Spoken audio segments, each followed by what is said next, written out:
Greetings and a warm welcome back to the Havage Minecraft stream. We're still in our second world. This is the third play session, and yeah, been itching to get back into it a little bit here. It's been just a bit of a break on my end. I know the video publications have been coming out pretty regularly, but a little bit of a break while some of those early videos were getting caught up. So can't wait to get back in. We've got loads to get to in our world, so let's go ahead and get right back to it. Here we go.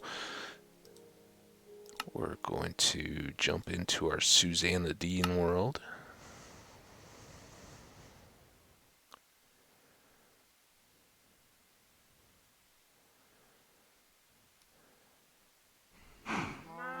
And here we are, right back in our wonderful rectangular home.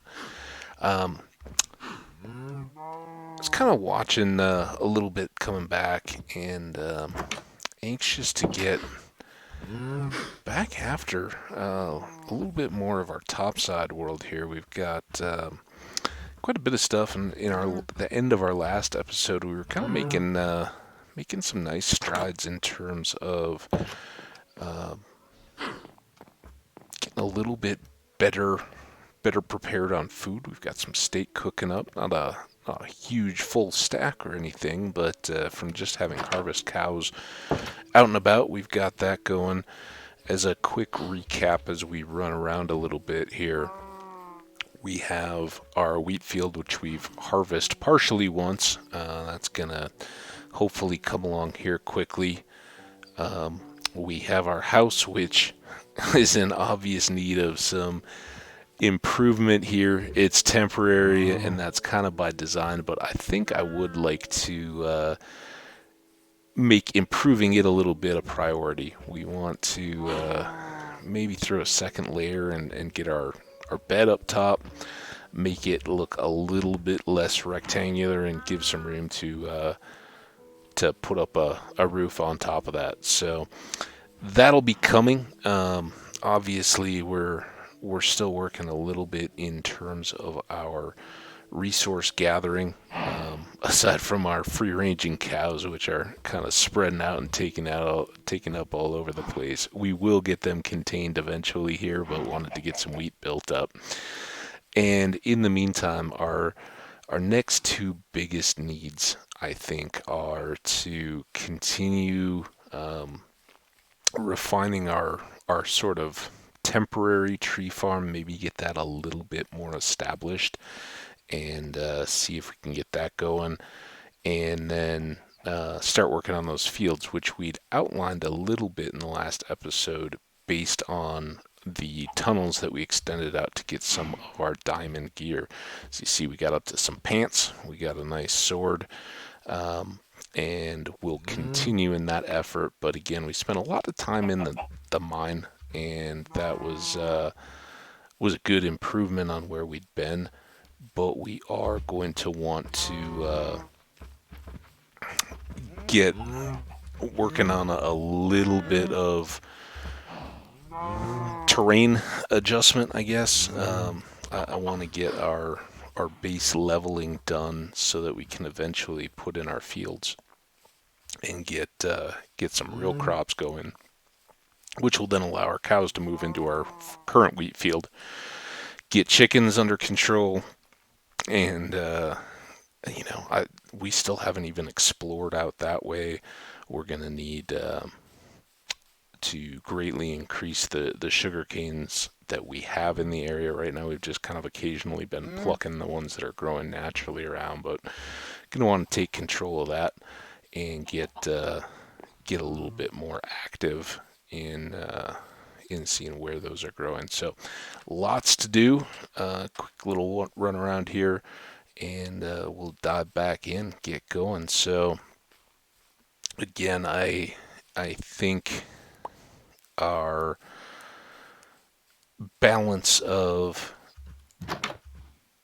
making sure that things are continuing to grow, that we can just let be working in the background, are important. But while we're doing that, we want to also be making uh, bits of progress on our bigger projects that we need to get accomplished so we can move from just living in a wide open rectangular box here and switch that into something a little more developed. And of course, all of this is going on as we're continuing to pluck away at diamonds and getting ready to go to some of our other dimensions. So as soon as the sun goes down here, we're going to switch over into bed, get get a good night's sleep. We're going to take down those two big trees. I know I talked early in once we'd gotten here about maybe leaving one as a landmark. I think we'll have lots of opportunity to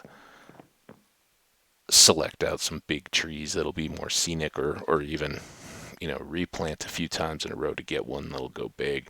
So we'll get there. For the time being, though, I want the flexibility, being able to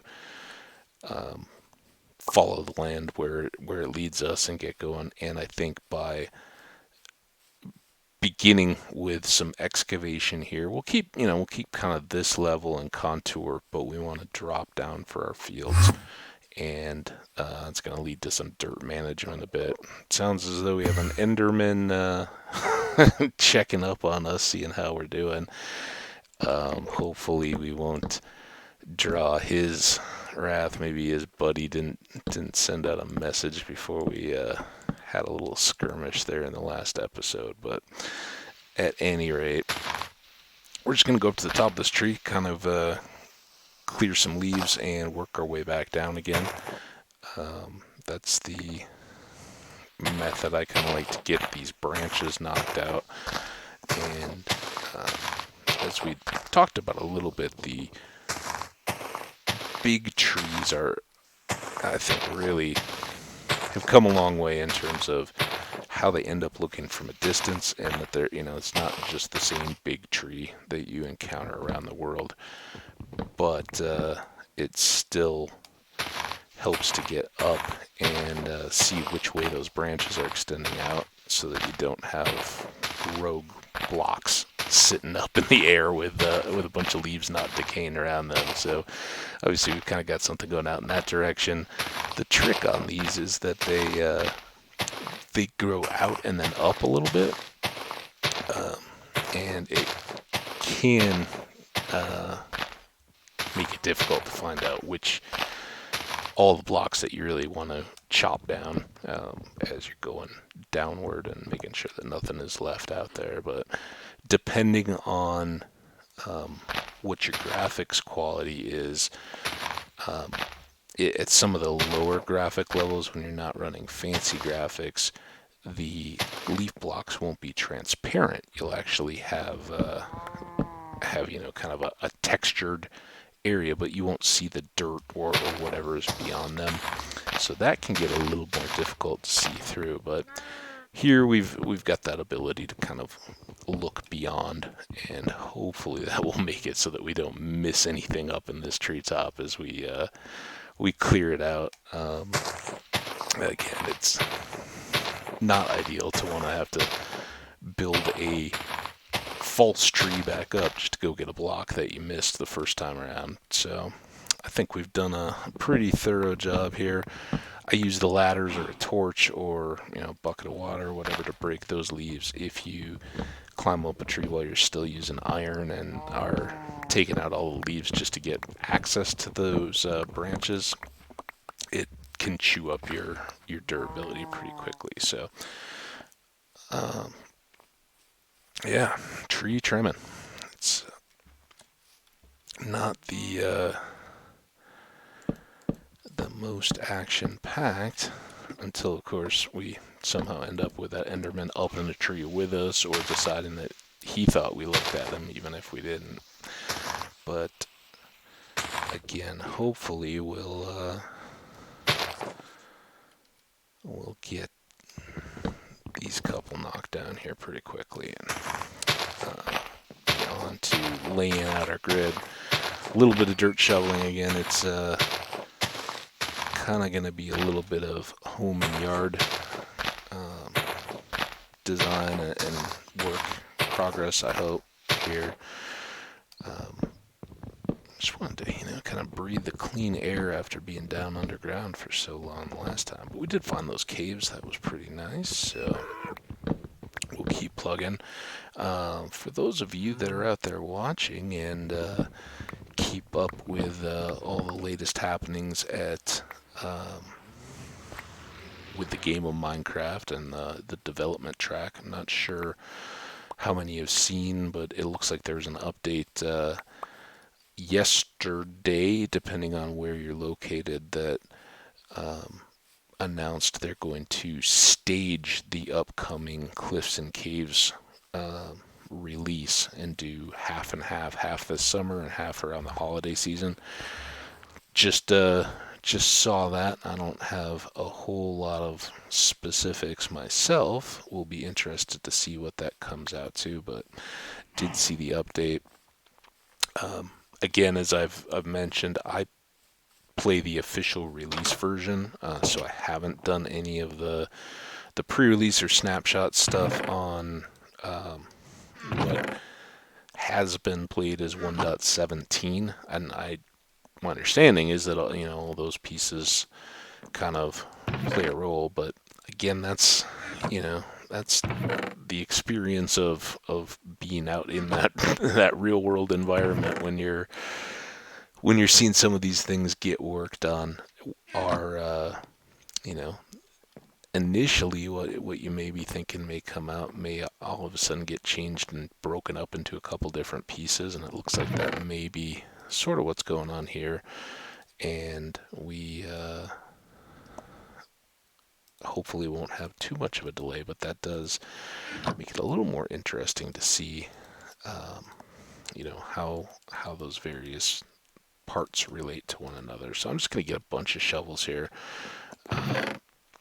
We're going to go through them pretty quickly, and we did improve our shovel supply, and this part is going to be kind of like kicking ourselves in our own teeth, but I do want to be able to kind of deal with those ponds as we come to them. Now, as I said, I'm going to leave this level in this pond. I like having that close to the house once we got our pathway around it cleaned up a little bit. So we will keep that one. We're going to want to deal with some of these cave exits that we had been playing in earlier on. But as for these, I think we actually want to be down a little bit more. You look around here and you're like, man, that's a lot of space. Do we really want to do that? Well, I kind of want to balance where we're currently at with the rest of the area. And if we're going to be building out in this direction, we got a pretty burly hole, and we'll need some dirt to fill that in.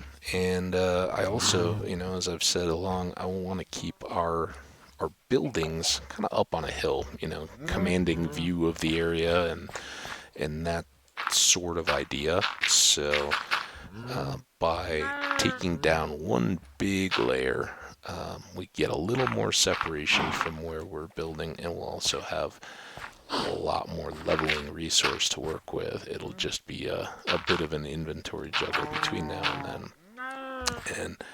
And as we early on looked at the sea level forest, sometimes what I find when I'm building is that I am in an environment where I don't have to do a lot of fill. It's a lot more just digging. You have a few hills sticking up in your immediate area. But in this case, we're up pretty high, and that's nice. We get these nice views, but it also means that we're going to be a little more dig heavy than follow heavy. So I think what I'm going to use is torches here, and if I recall, we had looked at 75 as an edge, and what I want to make sure if we're if we're working with that as kind of a range, that we get a nice visual representation of how far that's going to be. And we'll part of that will be going back through, some of it may be fairly high elevation, up above this river and the surrounding seas, but it does help us to kind of get a feel of how far out we want to start. And what I don't want to do is, start on this corner where we're digging and then find that, oh yeah, that cuts into our pond, which is right here. So it's a little bit of a balance of, kicking out, but being at a place where we can cut over to the 75 range. And what I'm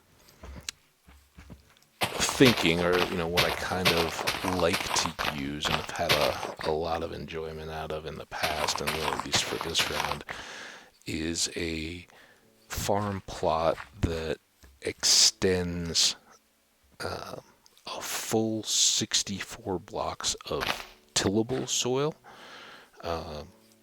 So we're going to have rows of each of those.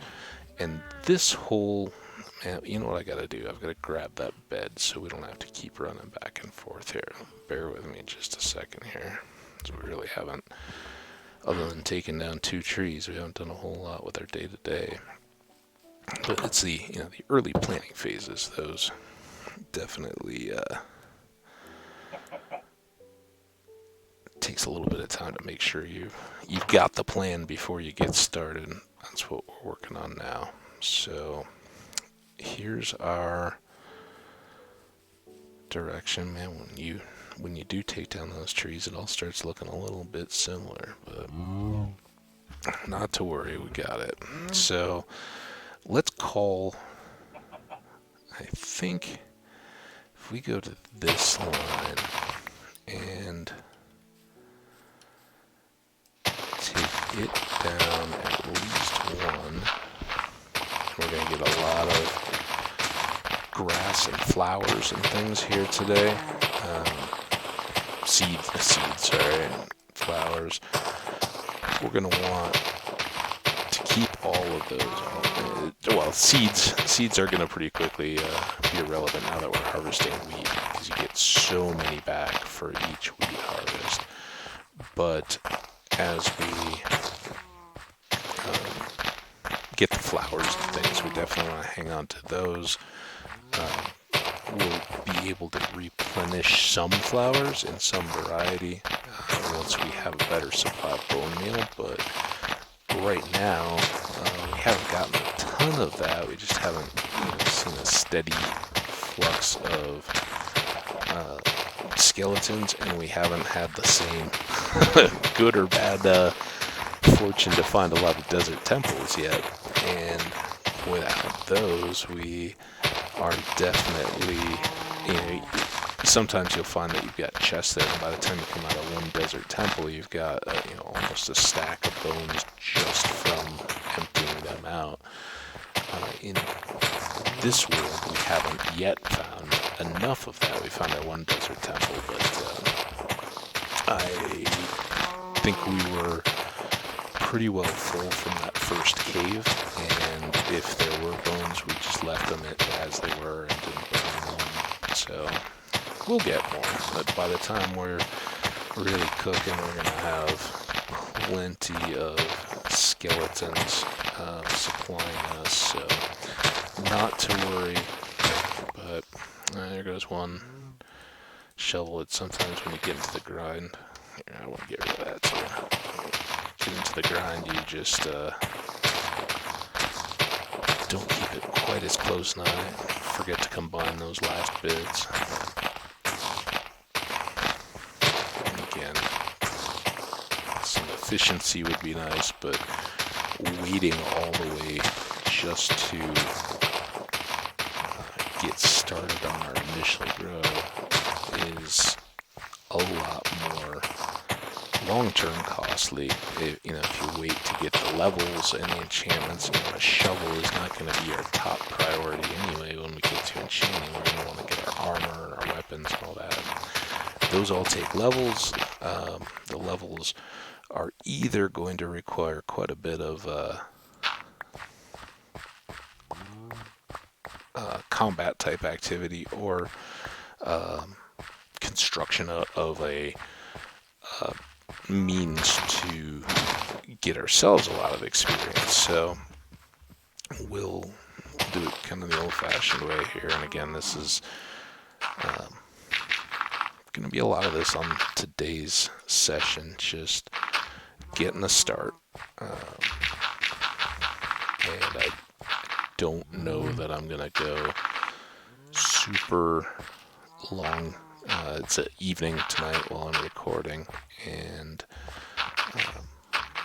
we'll get a couple hours in, I think, but probably not go super late. So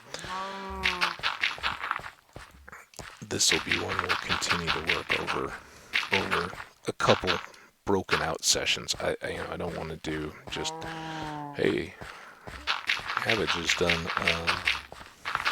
2 weeks of building, and it's getting pretty old. So we'll keep it mixed up for my enjoyment and the viewing pleasure of the audience, but do want to get this stuff done and kind of take up our quality of life a notch or two. So I think I'm going to get to this level, and I don't know if I'll have enough dirt to do it. I don't know how many more stacks we gathered in that first little effort, but I don't want to go too high because we'll balance between the two. But what I wanted to do is get a starting point so we can mark off our dimensions where we're going to be building. And fortunately, we've got some good supply of cobblestone, so we can use that as we're going. Once we get our level elevation set, start laying out the edges as we go, and then even if we have to do more trimming, we can kind of get the footprint laid out and use that once it's framed, roughly in place, to better position our tree farm, and to kind of think about how will stuff not be just stuck right on top of each other and that kind of stuff. So there we go. As you can see, we come back quite a ways here, and we've got one more layer down overall to get ourselves kind of on a expansive level that will work well, but without trying to limit the natural contours too much. I am watching the shovel this time. I want to keep these a little bit shaped. This is going to more closely mirror what we've got here. I think this particular ridge will take down, but we'll keep, we don't just want a complete cliff face around our home. We may trim it a little bit to make it more imposing looking and kind of impressive for approaches from the distance, but this guy's gonna go, and with a little front porch type area of that from our current little temporary house, we'll have plenty of room. So I think we'll kind of take it out and then kick this, but trim it back a little ways so it's not quite as far out, because we've got some more trimming down to do. So that's what we're working right at the moment. Let's get a fresh shovel and we'll bring this back to this one more down here.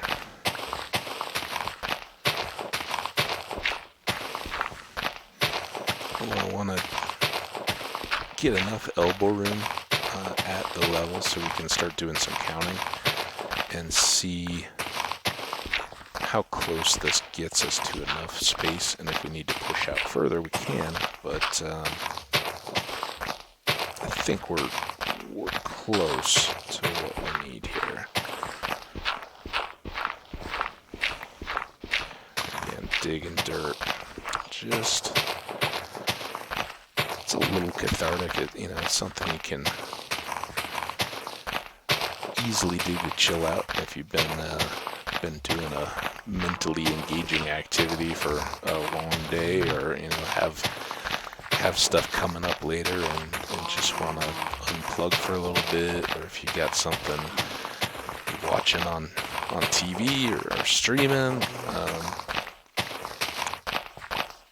setting up big chunks of dirt that you're gonna be cleaning up is not a bad way to go about getting yourself some time to focus. So I don't want to be right on the brink, but if this is our starting point, and let's just, for simplicity's sake, I'm gonna go. I know I said torches, but I think I am gonna carry just a little bit of cobble to help us mark what we're gonna do here.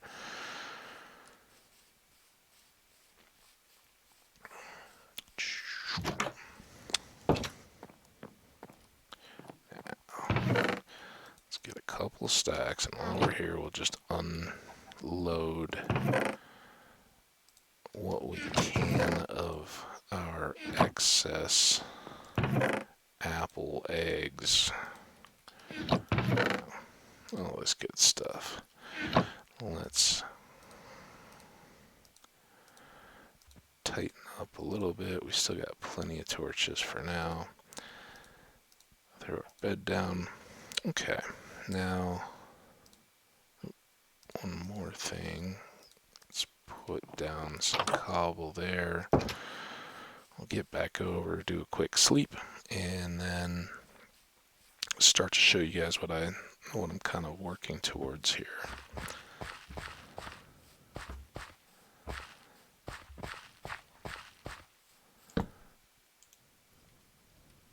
Close.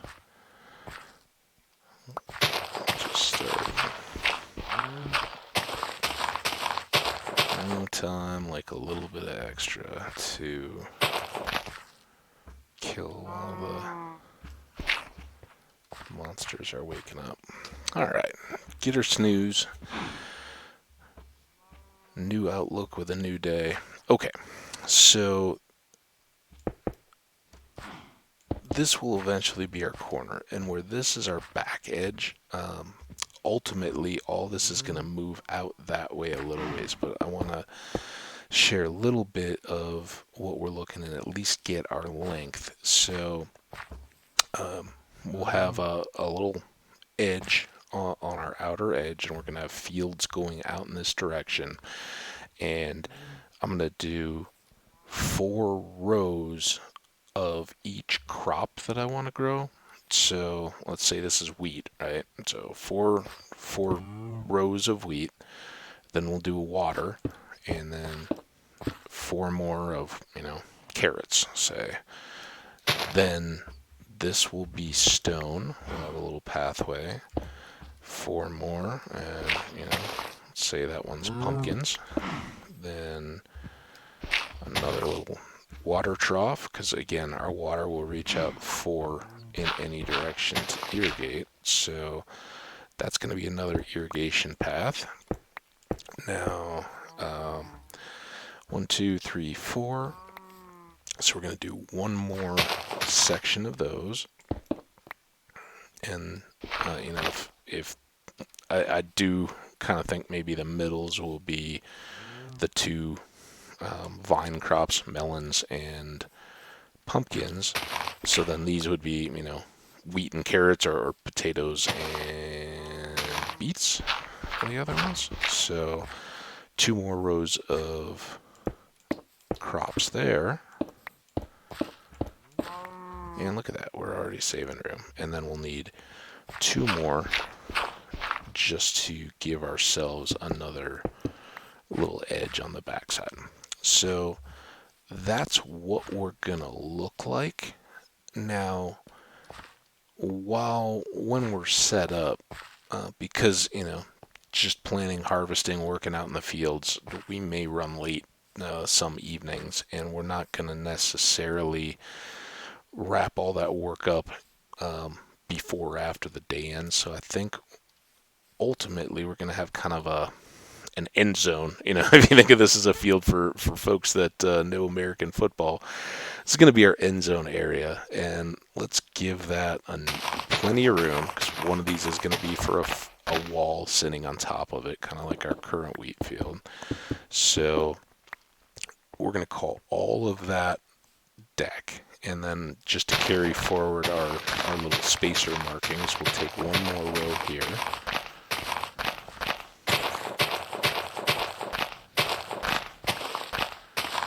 And I know we weren't quite as far. I don't want to have to necessarily, immediately do more digging than I have to. So let's go ahead and clear all the rest of this.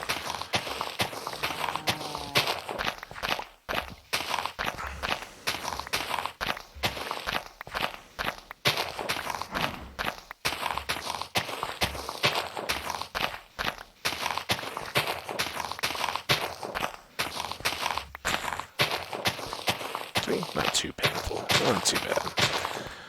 Now, we'll do,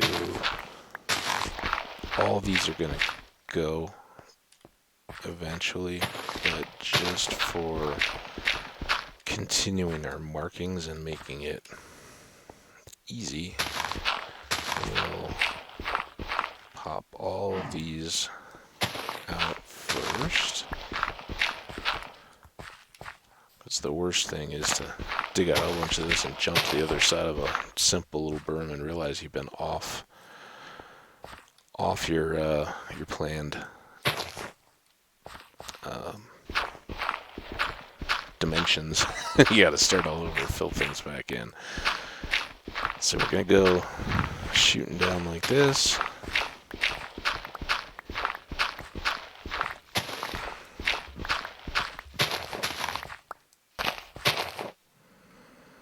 Carry through our markings from the last time. I guess that's a risk. You get stuck a little bit more.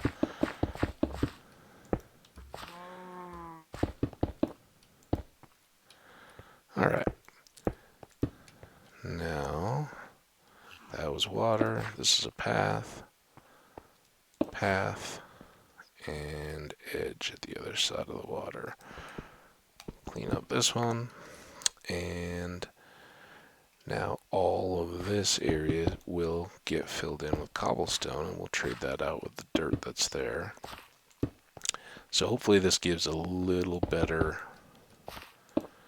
visualization of what we're ultimately going to get to, and we'll now take all of those out for our 64 block fields.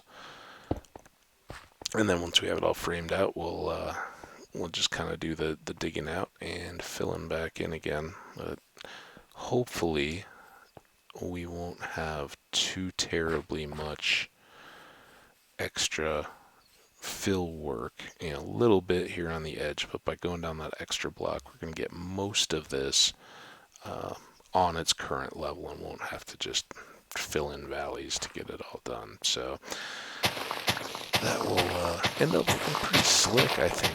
We'll be up above it enough in our starter home and then our eventual complex to look down and see which crops are ready to go, if we're getting close to a harvest, or if everything has just gotten planted, how well it's coming along. And then it'll also, from a distance, we'll be up above our surrounding animals and crops and those kind of things, and have a nice orchard, tree farm out in the distance too. So this should hopefully make a nice harvesting environment. And a lot of people will kind of say, well, it seems like a lot of overkill. you've already got some cows, steak. You know, we haven't even had to eat again since we've started today, and we've done some shoveling. And certainly with combat, you go through food a little more quickly, but that seems like a lot of overkill. Well, I like to use a lot of this for my villager trading. It takes a little bit of time to get it up and going, but as I compare it to some of the more elaborate systems to gather emeralds for villager trading, I think this is pays a lot of good benefits. When I do work with villagers, I like to have a couple farmers to give me emeralds, and I'll set them up early and breed them while I'm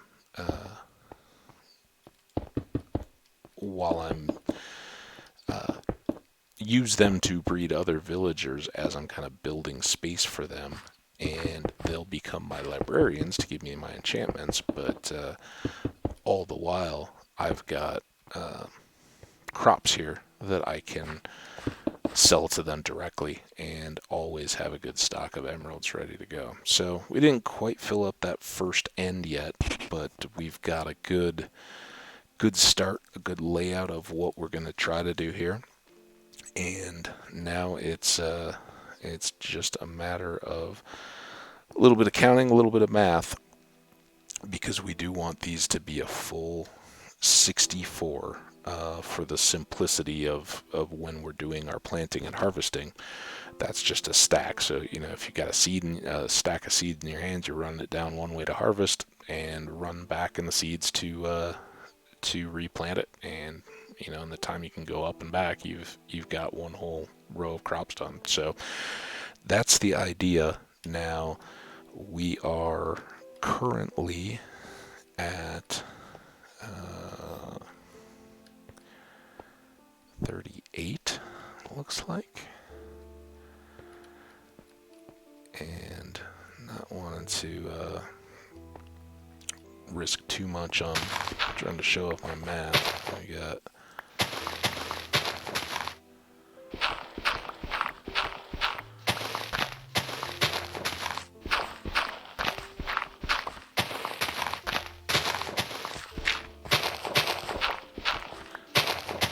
so this is just doing the fives, and I started with 2, so that's 22, 27, 32, which, by the way, is halfway there, 37,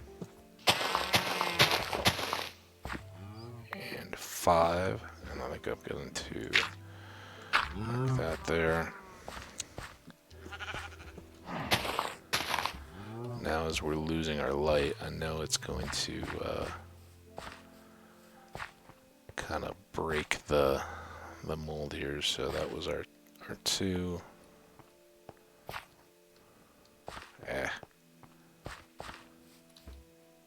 And I lost my bed. That's a risk. Don't leave your bed behind when you're carrying around to keep your work quicker. Okay, now that's completely erased everything that we'd started. So let's go again. So 2, right? And we can kind of just keep our little talking. 5, 10, 15, 20,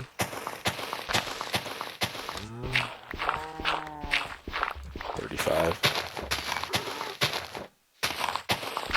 Just kidding. Okay. So that's our halfway mark, and now we're just going to repeat that process one more time. Oh, hey, look, there's our cave. So we got our 2 again. Now we're just going to go another 32. Cow.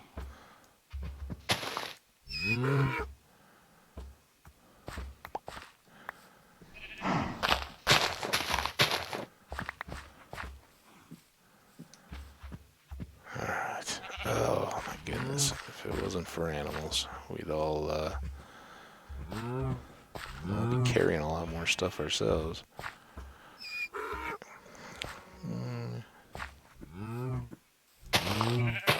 So we definitely get over. We've got to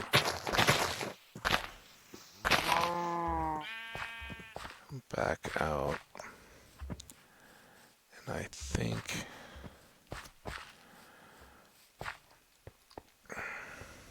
because we're ending on that downslope, we won't be able to dig the whole way, which makes you gotta set your points or go. We'll just run a row of cobble out. That's the easiest way to measure this.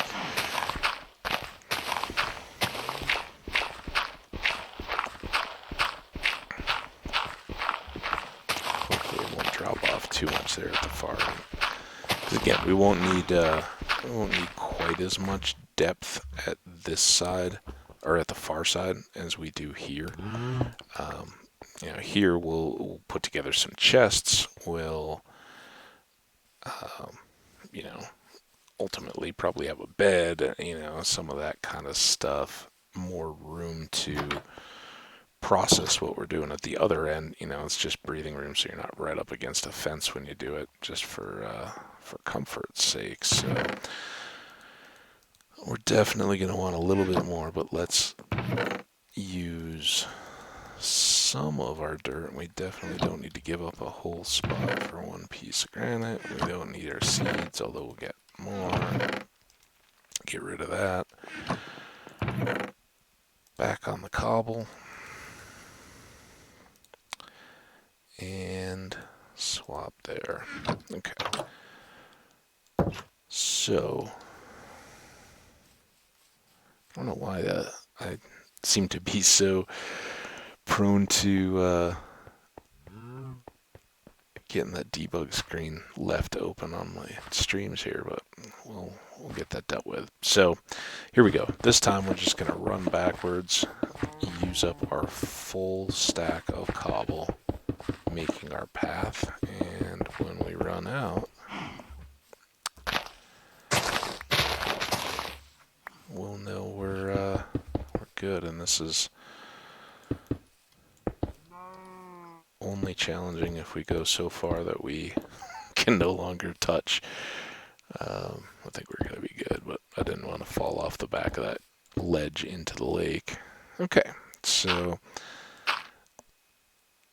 this, and really, maybe 4 more out will be our ultimate end, but this marks the far end of our actual fields out in this direction. So as you can see, we're going to have some fill to do, definitely, but not too terrible once we've gathered the dirt from our other rows and up above it to make it all level. So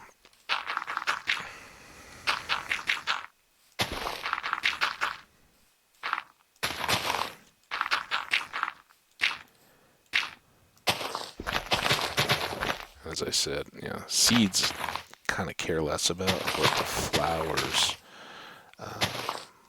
definitely going to come in handy. So we'll try to prioritize space for them as we get this filled back in.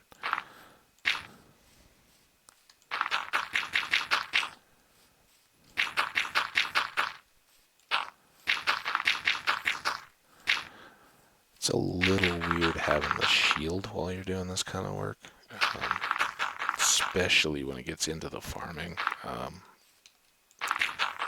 Usually I have already gotten either to the point where I don't need it anymore once I start doing farming and building and, much in the way of landscape stuff, but I just didn't think to get rid of it. And really, it's until you get to the farming and the animal stuff that the shield really gets in the way.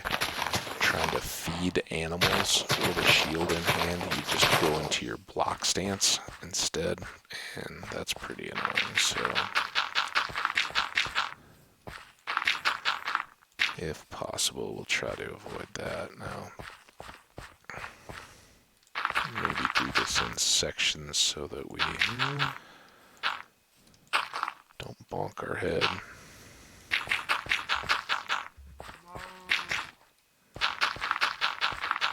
Alright. Now just fill in the hole.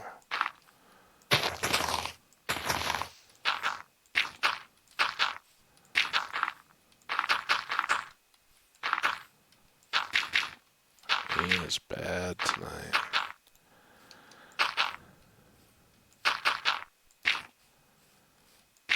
That is kind of the nice part about early filling. You don't have to, or if you get that extra high block, yeah, you may bump into it as you're doing the next layer, but not real finesse work at this point.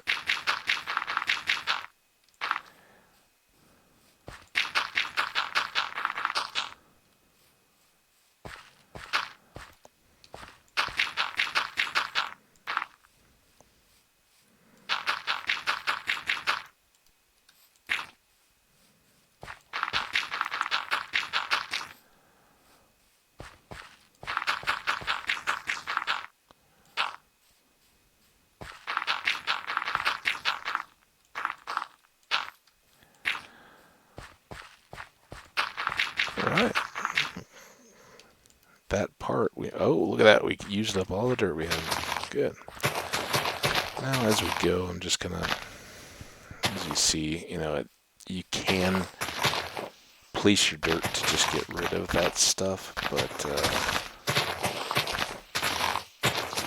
if you're just trying to, lay a row of dirt into others, the seeds or the grass will throw off your tempo a little bit and make you miss a block and then start back again. So it's kind of nice to get it cleaned up a little bit more,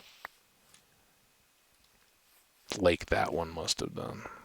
So knowing that, it actually is kind of nice because it moves us back one from that lake for our edge. Oh, as long as we don't fall off the edge. Boom. All right, there we go. So this is our dimensions of our field we're working on, and I think one, because it's a little bit more elevated to begin with on that side, but now we'll just push out in this direction and see how far we can go.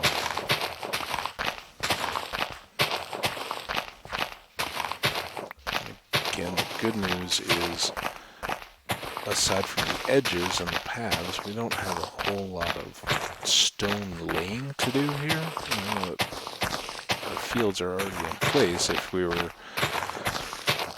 had developed outside our desert temple in World 1, we would have had a lot more replacing sand and or stone. If you're digging out a hill, a lot of times you gotta just dig up a lot of cobble and replace that with dirt. Here, we just shave it down, and it looks like we're gonna have pretty good fertile soil right at our fingertips. And I think our shovels will at least get us through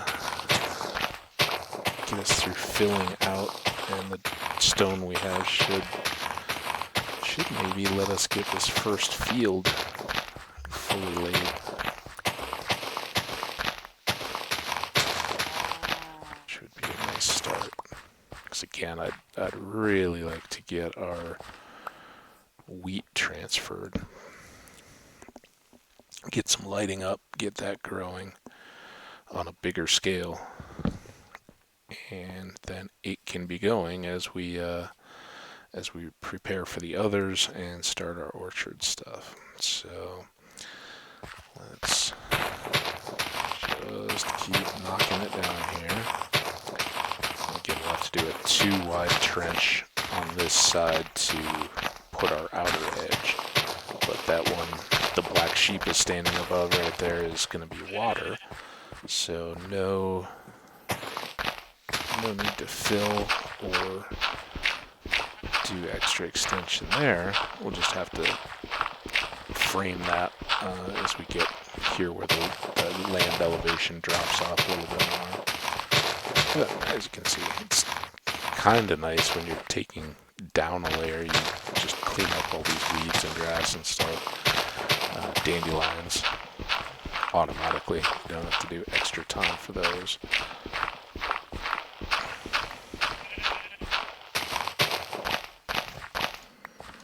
Alright, now we'll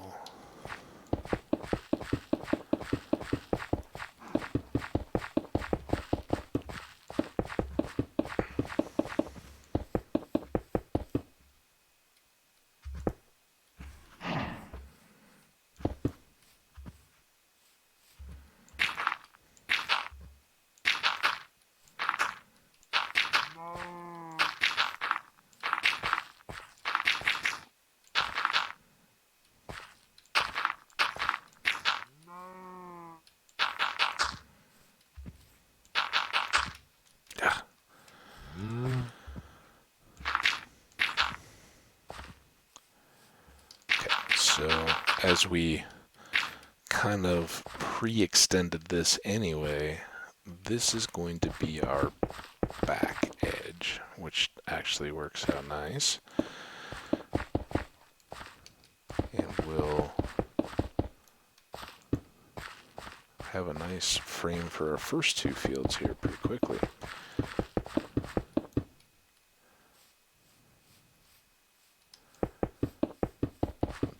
Come back down and throw the dirt that we just shaved off this side to fill in that hole. Yep.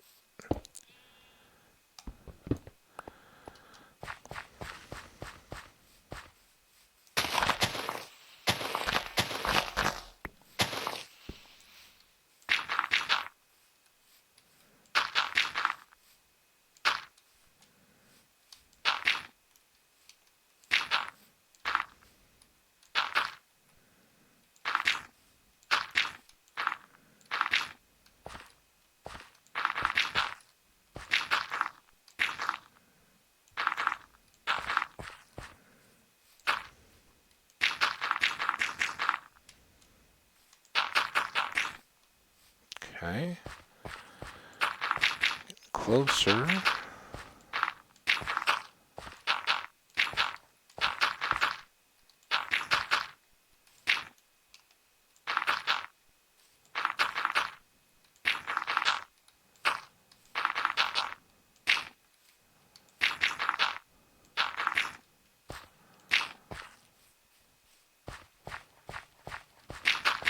Just one more complete fill, and then we'll be up on the level where we can continue our irrigation ditch and fill in the gap between it and our paths. So almost in business here.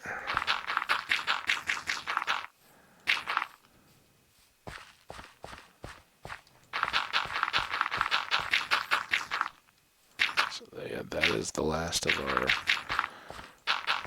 edge. This will be the bottom of our irrigation. This will be our second field. And I know we got a carrot. I think we had more potatoes. Obviously we've got loads of pumpkins right around here growing naturally, which is a nice little bonus to have, but we'd like to, I think for trading, at the point which you have silk touch, watermelons for those farmers that accept them are very good for trading. Beyond that, wheat is really the top one because of the need you have to feed the cows and keep them turning.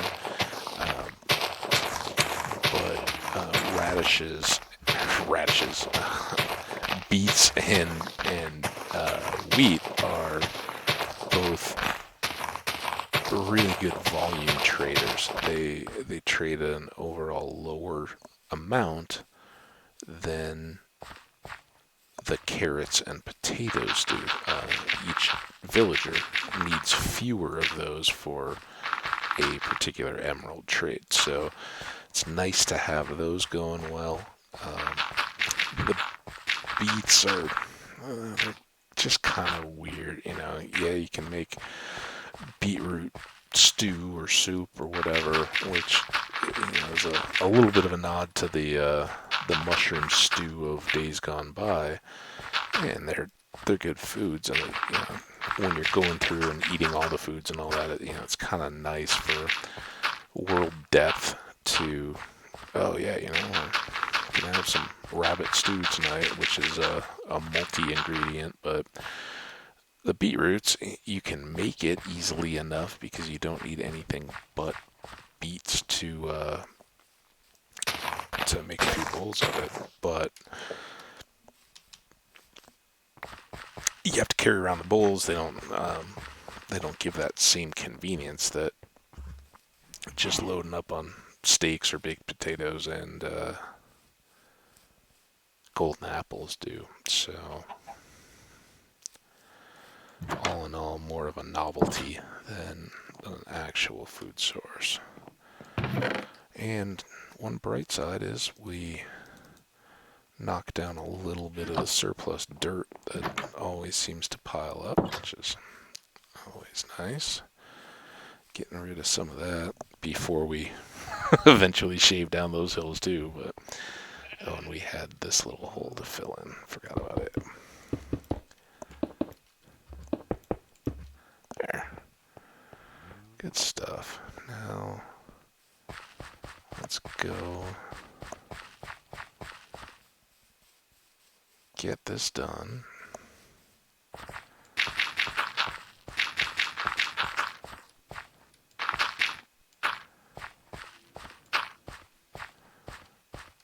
Very nice. Oops. There was being all sly. I knew that bump was coming, and if only I could miss some of these other trapping myself and gaps, we'd be all set. Alright. So there we have it. Now the last little item that we have is we're going to want light for our fields. So we'll just went all the way back there and didn't get any more shovels. Oh well. Well, next thing we're gonna need a hoe to go with this. So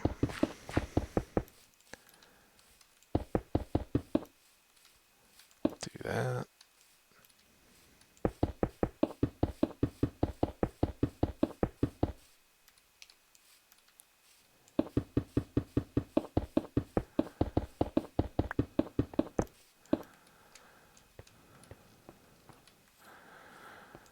And a little bit like the smaller field,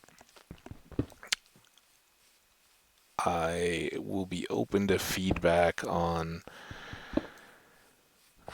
supporting these. If it's getting too aggravating to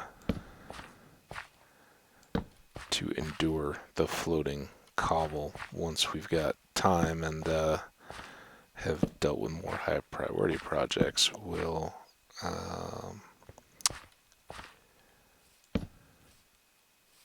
come back and build a little structure around it. Maybe something on the outside that drops down to hold these up, or kind of makes them like hanging lights at a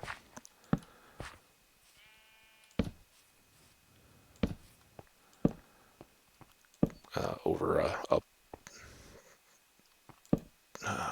am I thinking of? Like a nurseries where you see the plants on display and they have, kind of racks on both sides and then lighting above it. So yeah, that gets us one side. Now what I'd like to do is grab the right block. So we're going to do this same pattern here, which if you didn't pick it up is just 3 off, 1, 3, 1, don't lose count, and 3, 1, and it's kind of nice. We can just quickly go and check, make sure we're in line with each other, and then I do 6 of those, and then a 2 block gap, 2 in the middle, that's the center of our field, and then the 3-1 pattern for the rest of the way, just to kind of keep it looking symmetrical and nice, than a bunch of cobblestone in the middle, and trying not to forget that that one after is 2 too is tough sometimes, at least for me. All right. Oh, that's what we want to watch out for. So 3, 1, 1, 1, and 1. There we go. Now we've got things moving along closely, and I think this is good enough to dump our bucket of water there, grab one more, make the long climb back up here.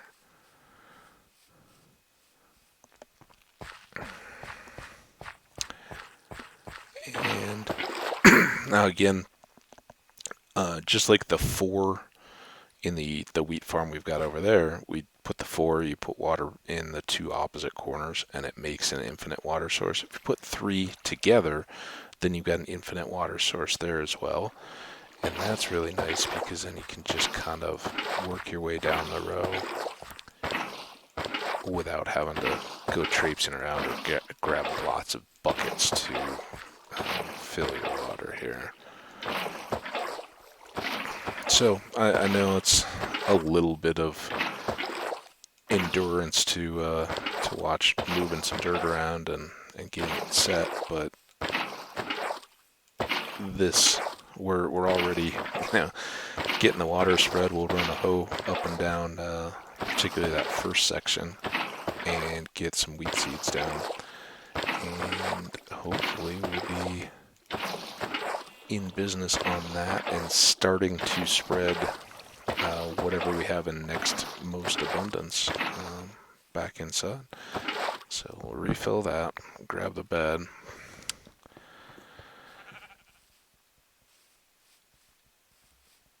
and get the rest of that kind of moving.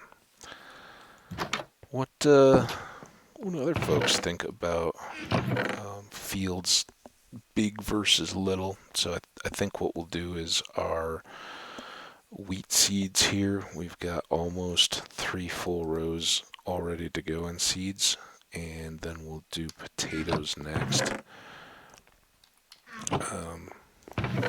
We've got 1 hoe, and we really need 2 to get a full section done. And I do want more shovels as well. So we'll just do 2 more of those to have them, and we're still going to run into trouble there. So let's put those away. Now let's make more shovels.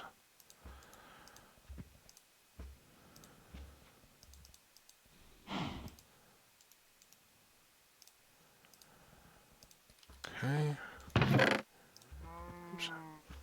Those back. And while we've been working, look at that. just as we'd hoped, our wheat has continued to go. We'll harvest that after we get the seeds that we have in hand planted. We'll make another pass at our area cows and get them spreading out again so we can do hopefully one more harvest of beef and another time when we just don't want that shield in our way.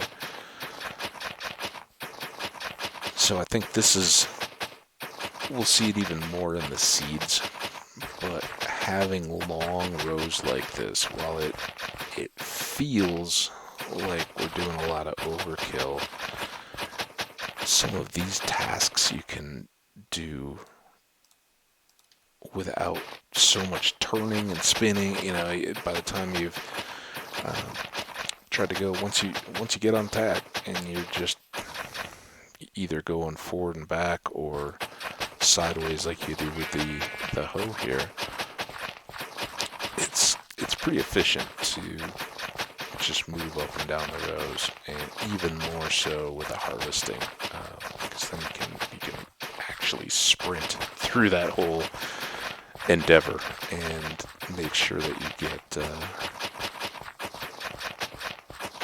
the stuff that has grown as quickly as possible. So there we go. We've got need to go. Now this is going to be the real trick. I fully expect to huck myself off the back of this planter. I only have one row of cushion, but we do also have a seed countdown since we're at a full stack. Still came pretty close though. That's why we'll expand a little bit more when we have time. But again, I'd rather have all this stuff growing as much as possible while I'm doing that, as opposed to doing a bunch of dirt digging and stuff, get it all laid out, and then plant my seeds. Let's work with what we've got and go from there. So, in pretty quick order here, we've got far more seeds down than we had in our earlier wheat farm.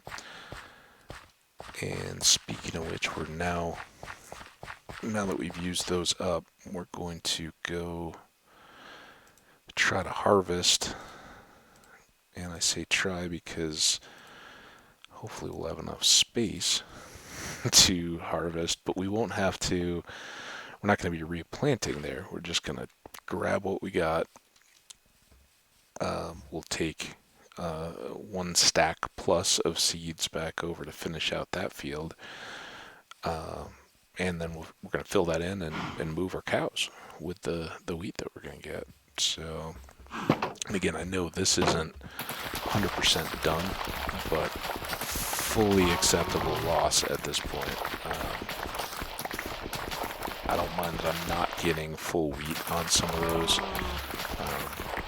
I'd rather just get this one turned over, get the cows contained, and know that in a few short Minecraft days now, we're going to be at a point where it's no longer a factor for us. So when we fill in the water there, that's gonna start dehydrating first, and as it dehydrates and sits dry, if there's nothing planted in it, it's gonna switch back over to dirt. So we'll do that. One thing that our Enderman friend helped us out with, I thought I had, maybe I didn't. Let's just be misremembering. We'll have to break out one of our blocks below the gate to let some grass pass back through, so our cows aren't just full on standing in a dirt box. But other than that, we're in pretty good shape. So we want to leave a couple of these. That'll allow us to pick up the rest of the wheat that we have in hand.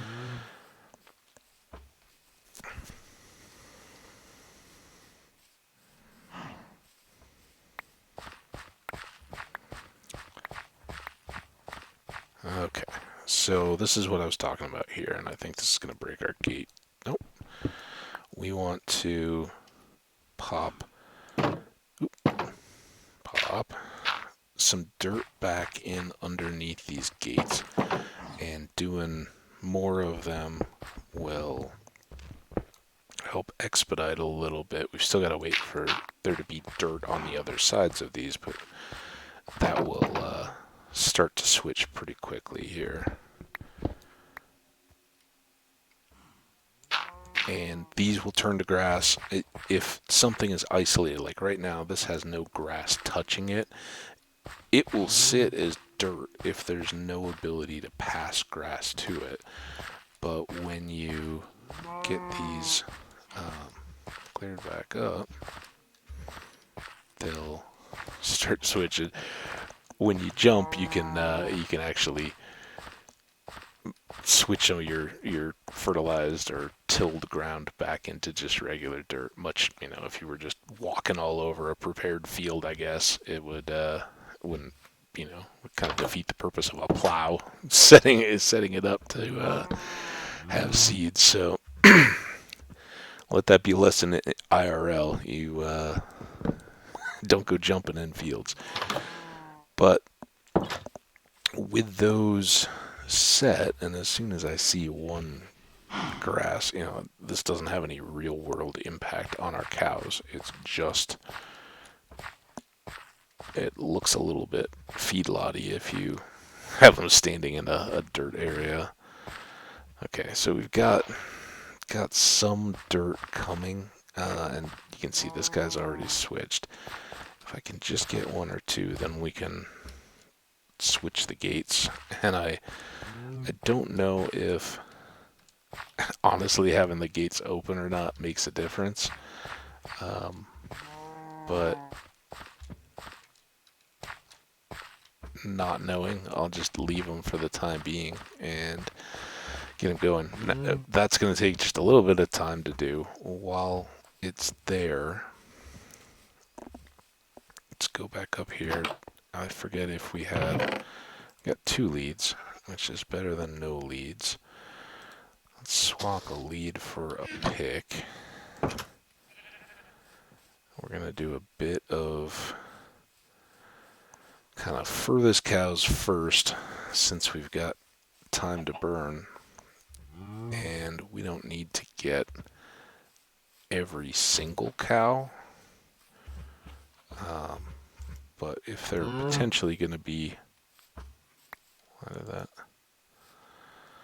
wandering around and in our way anyway, they might as well become a part of the herd.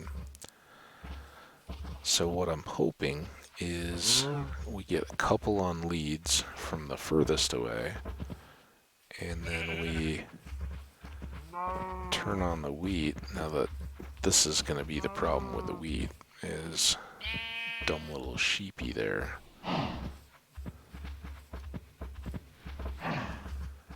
May become an uninvited guest.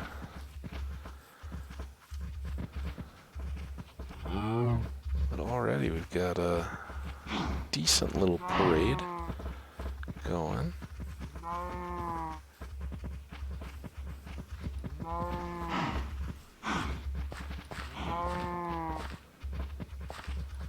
Now while I've still got them, oh, look at it, bonus cow. Alright, come here. All of you this way. Now I hope that is going to spread anyway. Guess a little bit of a gamble. Without...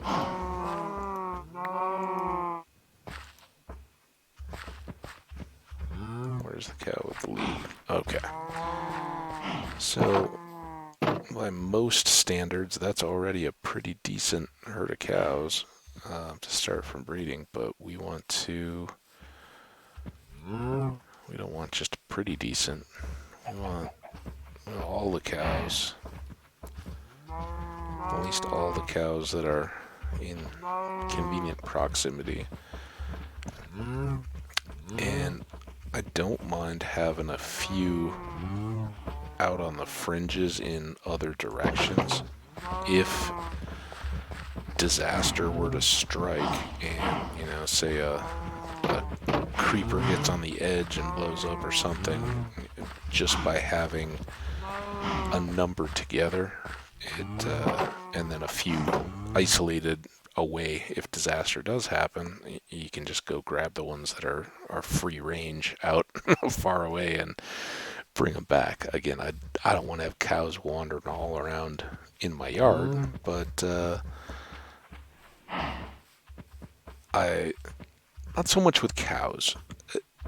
And this was before the villager cats came out, back when the only cats were ocelots. I had a nice early style farm set up going with lots of different variety and animals and things like that, and it was wonderful. Really enjoyed it. And I made my standard that kind of pen, but with chickens. Had them all loaded up and went out and adventuring. And sure enough, one day I came back and there was an ocelot jumping out of that pen and no more chickens at all. And I had a big old crop of them to start. Ocelots can leap, and at least didn't at the time suffer the can't go over the wall penalty that the rest of us did. And so yeah, they had made mincemeat of my whole chicken flock. And so yeah, now I do like to keep a spare out somewhere around the area. But yeah, this makes things feel a whole lot better, having contained cows like that, where we can just go in, breed them quick. We've got wheat to do it, and yeah, I'm so used to. Usually, you can find 2 cows somewhere around in the area that you can get started with, but there's sometimes when you gotta, go out with a boat and leads, like I just did with those 2 furthest ones, but bring back cows across water, or, however you gotta get them to your area, and it can be a real chore. But with this group, we've got enough, so I'm just gonna go ahead and start feeding. Let's start filling in this little pen. And we did note that there's already grass inside, so these guys are eventually gonna have cow heaven. Right now it's a little bit like some of those feedlot type things you see on the news. You're like, ooh, that's where my food comes from. That's not real good, but not for long. I'm gonna be living the good cow life. Now, last thing to do here is use these seeds and get this field fully loaded. And I misspoke a little bit because I was kind of saying, yeah, we're going to come back and get the potato seeds or whatever we want to use for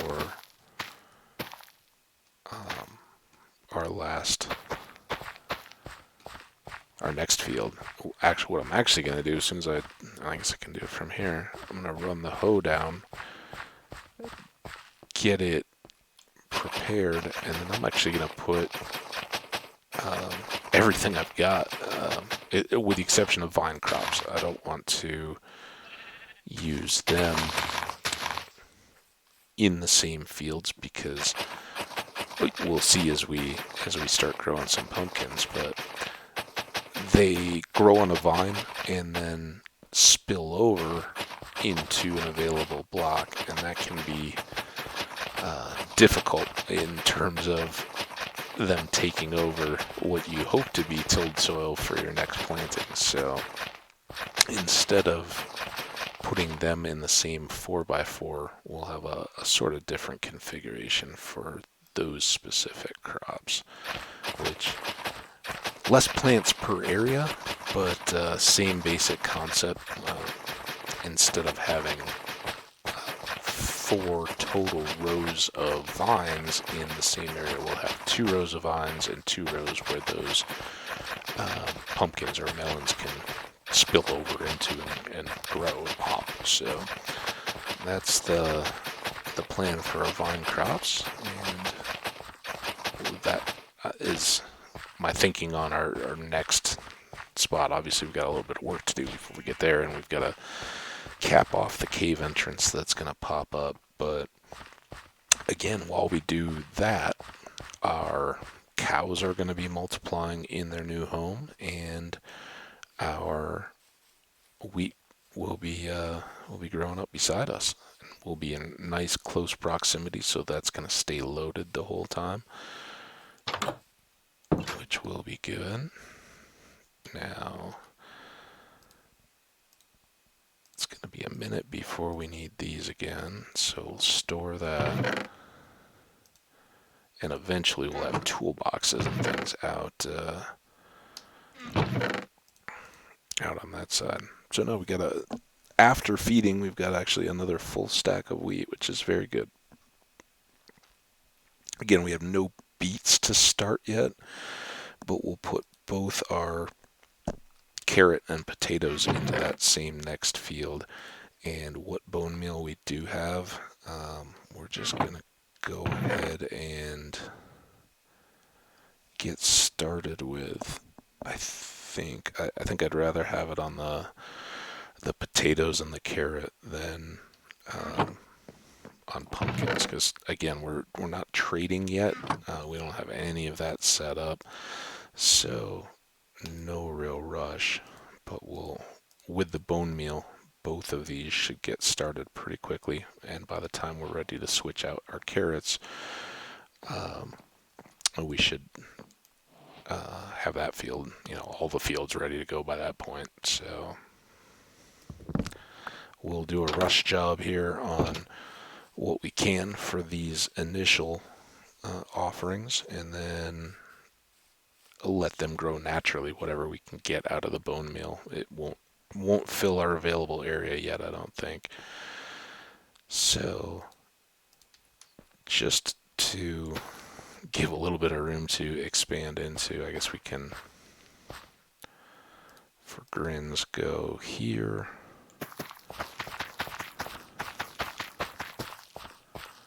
There. Now, bone meal, for anyone that doesn't know, can take kind of 2 to 4 shots to grow up a plant. And depending on how many you're looking to get started, you may want to grow up a whole area. And fortunately, you're not going to waste it, so just run down your row, get everything that you need, and then go. But that's how you turn. Oh, that was rotten luck. That's how you turn 1 carrot into 2. You can certainly get more out of those. See, that's all, we got 7, so we're already improving. Now while those go, do our shot of potatoes, and we could go almost a full row, but we'll just do a double here.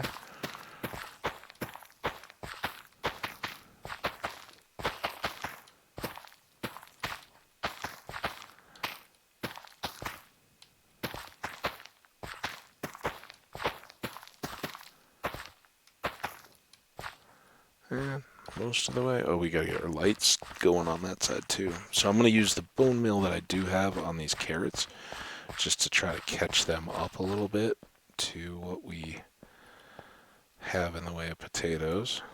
So there's another thing. We've still got a pretty healthy stack of carrots to go. Or I'm sorry, bone meal. So I'll just do that. And then run with the stuff here.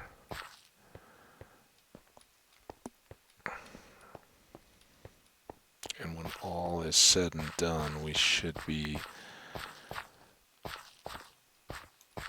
pretty comparable carrots and potatoes that we're just growing without the advantage of bone meal next. So, yeah, we'll clean these up. And see, we've got almost 2 stacks, so we'll just even those out a little bit for simplicity's sake.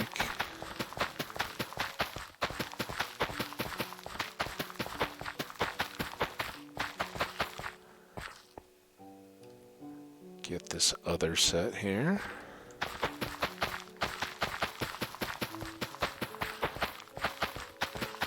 And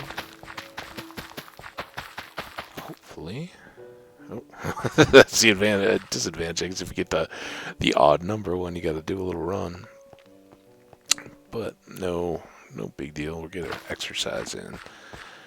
Now, because we got it, we'll just use it here as much as possible. Get these few extra potatoes going. And there we go. When those are all ready, we'll have almost even carrots and potatoes ready to go. So now we've got a big jump on our farming. And ready to start, I did want to get our torches going again. And now, if you can kind of catch it, you can verify a little bit with the smoke if the spots are not lining up. Now we're at our 2. You've also got the one on the opposite side to be in line with, so I kind of I've done this configuration a few times, but I do take a little bit of extra time to try to get those as right as possible. We'll do the ground torches once we've filled in on the backside. So there we go. Good progress. Maybe we can get just enough to really get our, again, we don't have beets and we don't have melons to start yet. But what we can maybe do is get our pumpkins from the area converted. I'll leave a few naturally around, at least for now. It's kind of nice to know, yeah, these are wild pumpkins that are growing. This is where they were, but I'll selectively sample. I know out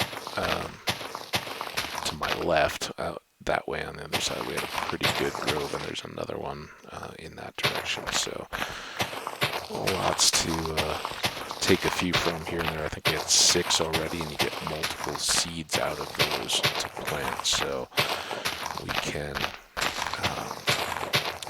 get those vines started as well. And again, they, here and there, if we don't find one by other means or trade for it, we can certainly make pumpkin pies. That's another food that's pretty high density quality food. It takes a little more, I think it's milk and either sugar or wheat to get those going well, but it definitely is an extra one. What we're really looking to pumpkins for is trading, as well as the melons. Pumpkins earlier are better because you don't need to have silk touch to get the actual melon, to get the actual pumpkin. With melons, if you harvest a melon with an axe, which is the most efficient tool for harvesting them, you get melon slices, and those are edible as food, and you can be made into glistering melons, and they have their uses. that's also how you convert them into seeds. But for trading, you actually want the full melon, and um, to get that, you need silk touch on an axe. So another one down on the list a little bit of enchanting, although I'll, depending on where I'm at with gathering villagers at that point, will sometimes jump to get that because it speeds up so much of the rest of the getting full enchantment process by having more emeralds to trade with more quickly. So, and of course, all that is idle talk until we either get a offer of melon seeds in a trade, or find a village that has some melons and get some seeds that way. Um, and that would, of course, come through exploration. And I don't know how you play Minecraft, but it certainly isn't my goal to just sit around here all day. I think the sooner we can get back out, if not on the open seas, then on the lands around here, and see what lies beyond our spruce forest, down in that direction, would be fun. But yeah, got a few things to kind of get going to help us do that, and I think that'll be it. The other piece that I had is, we've got a saddle, and we are certainly surrounded by donkeys, and I think we had horses as well. So at least for our immediate area here, we could have a pet donkey or horse to ride around on. And already talked about it at length, but having the donkeys with chests on them is certainly nice, because they can then carry a little bit more gear. It's only a single chest. It's not gonna be helpful for mass construction, but it will help. If we find that we can really explore more in that direction, without having to cross large bodies of water, then having some kind of an animal friend to help us out would be nice. So this is 2. That's going to be our cobble path on the next field.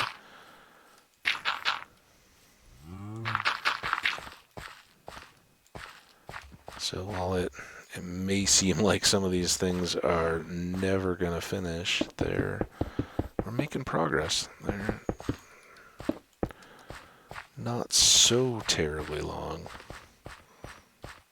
We do have the added challenge of just topping off that. Oh, that isn't even a cave, that's just a hole. Well, that's easy. Do that here at dawn.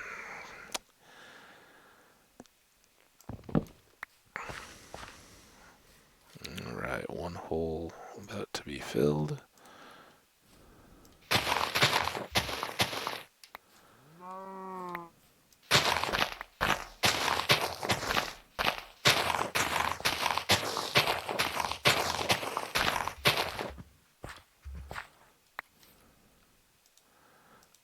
Yeah, I wonder, was that did we have a creeper misadventure early on or was that just a natural, good old-fashioned hole made by nature? We may never know.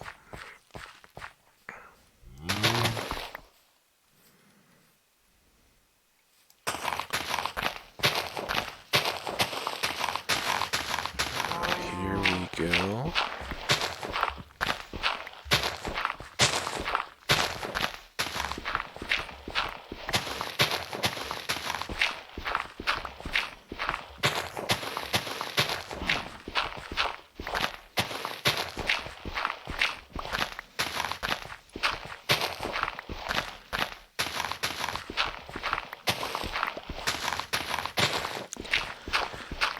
Just in our own little private trench here. Not to see, but there we go. I was gonna say, if we just keep pushing, we'll get there. We knew it was coming. So again, this is the path that will be between what I think will be our central melons and our last two fields, which honestly I don't think we're going to get to in this session. Even for me, there's only so much farm building that can go on, but I would like to get those pumpkins going. At least the ones that we have already started, and yeah, then we can circle back around. Maybe bring you over to your new home with your friends. I know you're feeling lonely over here, and you're kind of in the way. It's kind of nice that there's no real risk of whether it's cows or sheep or pigs or chickens that they don't go after your crops. Excuse me. I know after the ocelot story with my chickens, it kind of seems like it can be formidable. But yeah, they'll go in there and wander, but they certainly won't graze on them. And the biggest threats that I've seen to crops lately are Endermen coming and picking up blocks from the midst, or putting blocks down in the midst of your planted and filled fields. And the wandering trademen that just randomly spawn, they can show up, and between the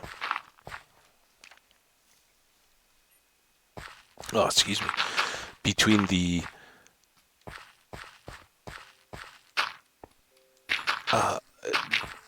potential to walk on the melons or the pumpkins, and the ability to get into or out of the water, depending on how we decide to cap that, it can definitely have them bouncing around, and you come back into your thing and go, what happened? How did I lose all my soil? So we'll try to manage the water. Now, one way that you can do that is to put like half slabs or things in there.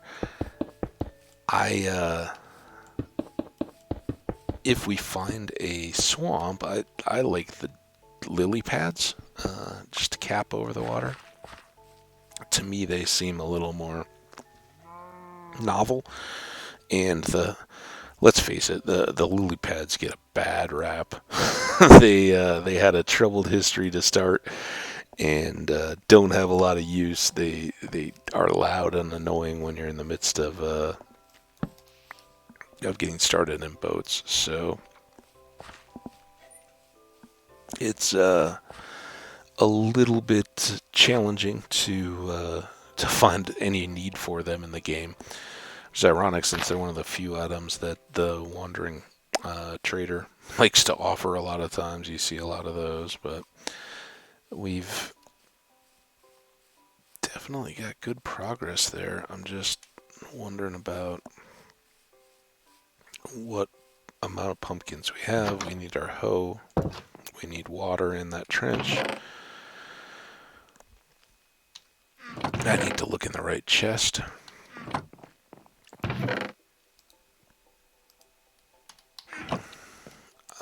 We're not going to use any more dirt today. No, we're not going to. We're not going to do the end caps or anything like that. So, all good. All we need are these torches. We ran those. The pumpkins that we have, we'll grab a couple more if we need to, or if we can find some easily. This is not exactly what I intended, but okay, that's good. Now, I think we've got enough hoe to last us there, but for 2 rows, I'm not 100% sure. I'd rather have it than not. So we'll make one more. Alright, let's go selectively grab a couple more pumpkins.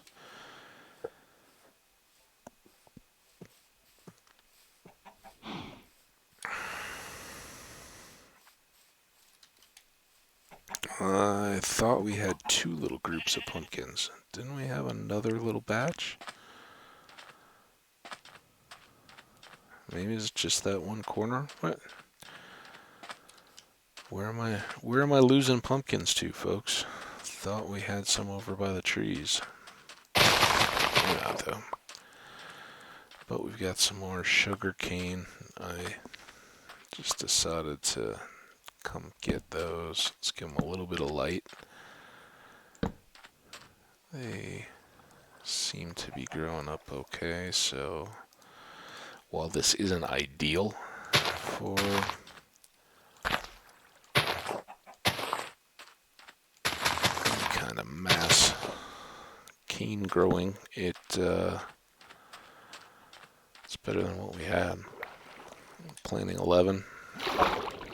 Can have a few more eventually, so what I'm really trying to do is make everybody forget that I thought there were other pumpkins that I can't find. Whatever's going on here, nasty floating pond tree, you're gone. We'll replace, I think, so it's getting a little empty. The Lorax is going to come after us for taking all the trees. Who will speak for the trees? So we're definitely going to leave the top king pumpkin there, but I think that it's some of these that are pears spread out a little bit. You know what? I like the idea of natural stuff around, but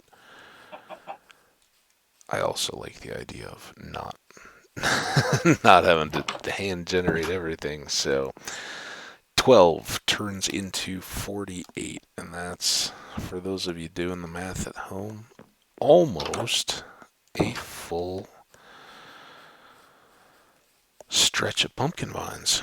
So once those do come, it will be all the quicker to turn them in and completely fill up our pumpkin area.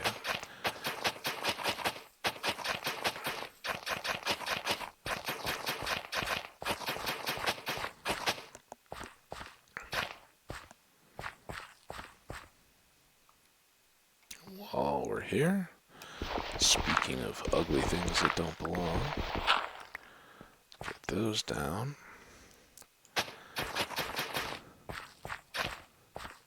Oh, I'm like, why is this working so poorly? Helps if you have water.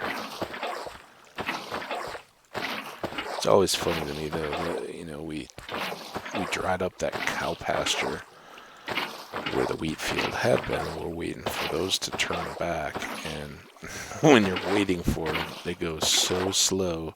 You may get one or two, but it's pretty spotty.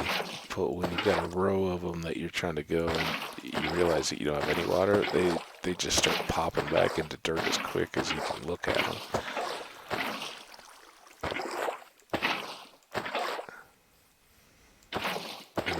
It's not entirely foolproof. Sometimes it thinks you grabbed a double bucket of water, I think is what happens there, and doesn't fill it back in. And I bet I left my bed back at home because I slept indoors the other night.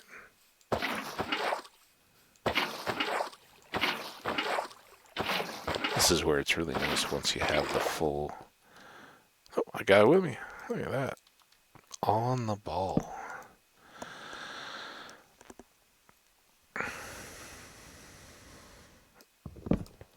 Alright, now repeat the tilling where hopefully we'll not see it all turn back into dirt again immediately. Then get those seeds down, we'll get some torches up, and I'm thinking that will probably be where we call it good for the day. I think we made a lot of good progress here. I would like to to feed those cows one more time when we get done. Don't want to forget that.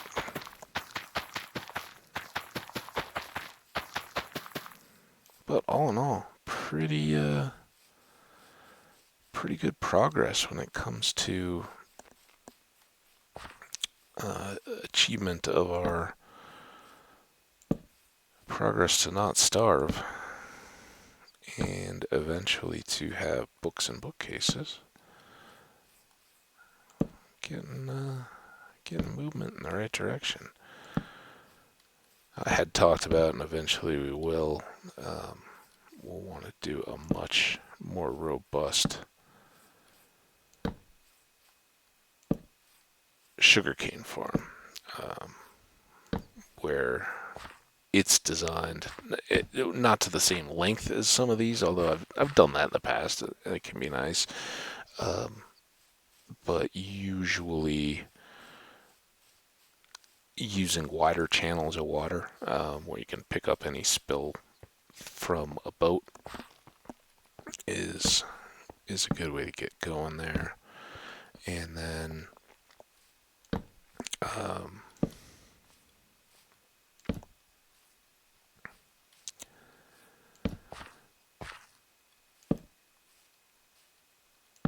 in theory, something that kind of adds an element down below our base, but as we're returning from a long water voyage,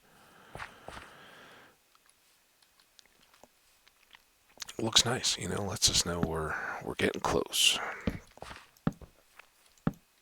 And I had mentioned it earlier. It's so easy to forget to get that second spacing out. Throws everything off.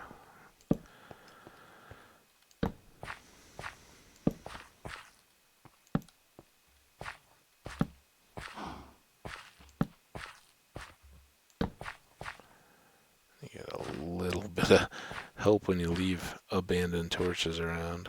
Okay, not quite yet. And again, you can kind of look back down and count, but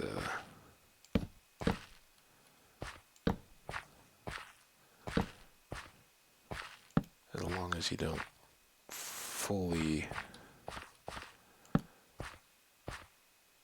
offset or skip a full section, hopefully when you get back down everything lines up like it did. So we've got our light in place. That's going to keep the plants happy and having enough light level to grow when we're in proximity throughout the nighttime hours.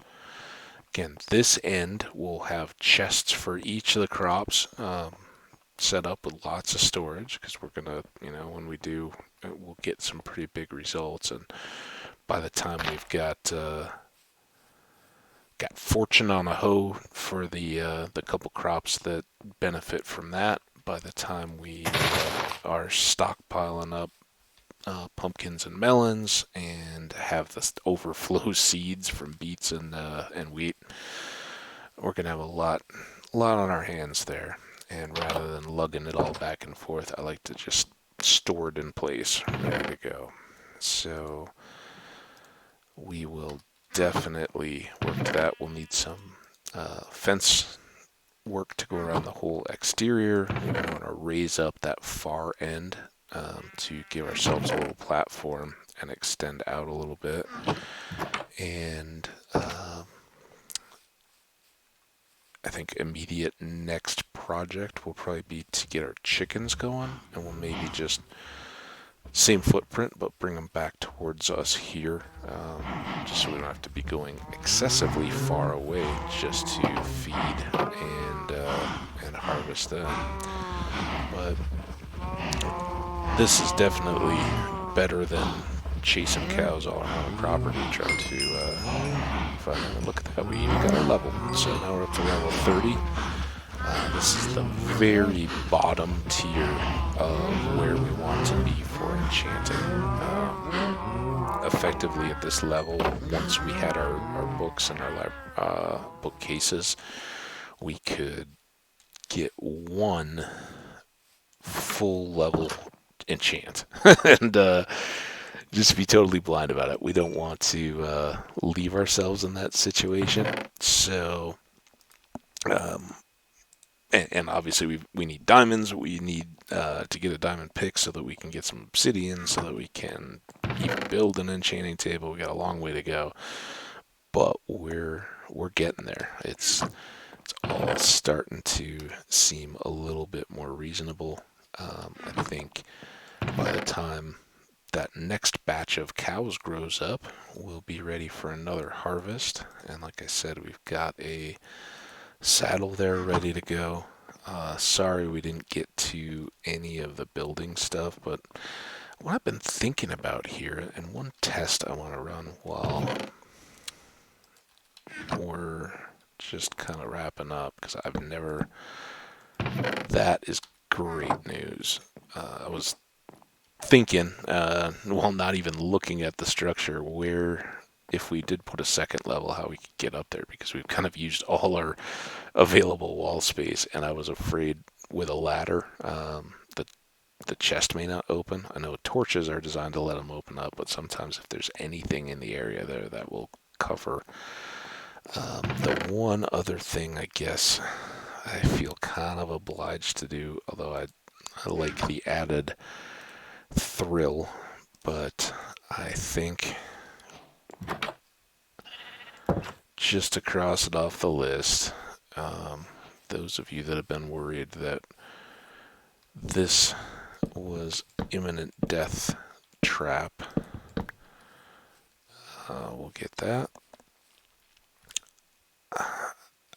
Why I decided that that was the best look there, I'm not entirely sure. But just by raising it up that one extra little bit, we get our insulation from anybody spawning up on top of there. And then dropping down onto our staircase, which is what happened to us with a zombie, I believe it was. Kind of came out of nowhere and had me looking at light levels. Again, all this just not. It was early. We needed to get ourselves set up, and as we were saying, when you're in a building site, the little trailer where you have all the plans and things isn't necessarily a thing of beauty. But we're gonna do some work. I'd like to make a basic second layer where we can have a permanent bed and nothing really there. Maybe a couple chests, things like our first set of armor as we start replacing that out. Special type items that we start to collect early on here and don't really fit into our other chests we can put up here and kind of have out of the way. Just some nice furniture. I think I'd like to have a little bit out. Maybe not the balcony is so cliche, but maybe just something one wide that we could put some flower pots out on and have growing up over a railing. That'll give us something of interest. We can kind of kick it out and hide a little bit of the unconformity of this stuff at the bottom. And then I think I want to try one of the roof models I haven't done in a long time. But something, I don't know, something to give this box of cobble and hideous that we tried to clean up with some shaved logs. But the more I look at it, why do we have log caps on top of glass? I like the rounded windows. I don't like that particularly. I mean, it just kind of looks like stripes. But we can, if we have something going out and draw the eye up a little bit more, that may help us. So that's what I'm thinking. If you guys have thoughts, definitely throw them in a comment, and I'd love to get your opinion. But in the meantime, we're going to consider this a good little start. We didn't get far on our orchard. That again is going to take some more clearing. We could easily throw down a whole mess of seeds. again and just do a circuit, harvest the trees, and maybe we should, just since we're talking about it. It's now nighttime. Um, but before we forget, kind of deal, get just some convenient oak that we can jump back out on and harvest. I do want to store these two for now. We won't need them for a while. Won't need an axe for harvesting. I think just our saplings. Let's do it. This is going to open up quite a bit of potential shenanigans in terms of unwanted guests, but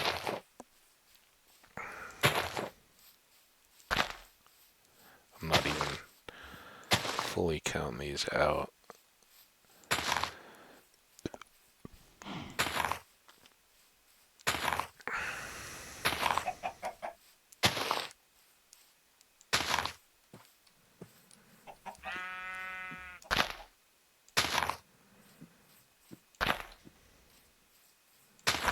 Oh, yikes. I'm not entirely off track. Not exactly on track, but, you know, it was a rush.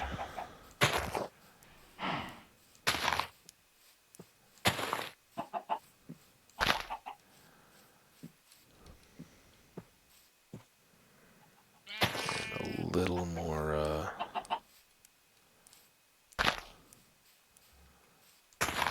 happy to just throw them wherever as we get further and further out.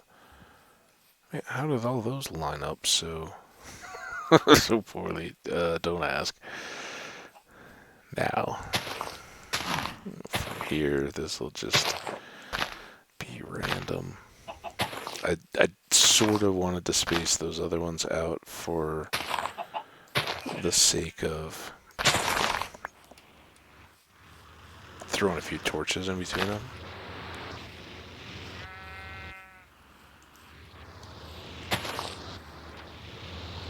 I mean, I guess that has to be our... Is that the same temple that we noted? There's the Guardians. Or are we even closer to this one than... Is that the one we... No, that was a different one. Huh. So we're literally right on top of an underwater temple. So when we get to the point of having gear to take that on, that will be convenient. We'll have handy access to sponges. For the same reason, we'd want to live right on top of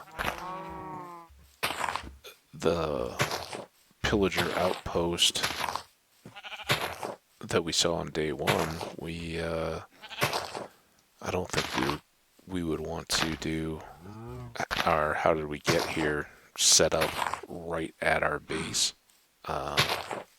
We don't know of a pillager outpost right around here, but usually whatever you end up doing for transportation through the nether, you're gonna have it tied into your something from home. That's where we're gonna get started on it, I would think. So we'll have that as an option, and if you have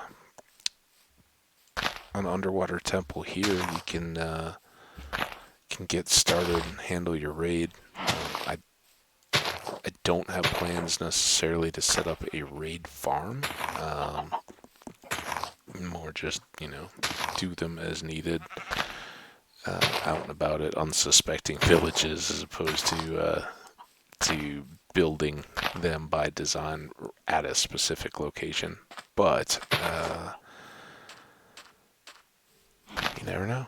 You never know what we'll decide to come into. So, last bit here, would like to just have a little bit of interspersed light. We've already got trees popping. That's great.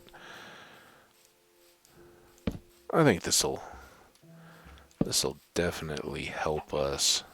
Um, I'm not saying I don't want more spruce wood, but having a few more close by trees of the oak variety are going to be handy.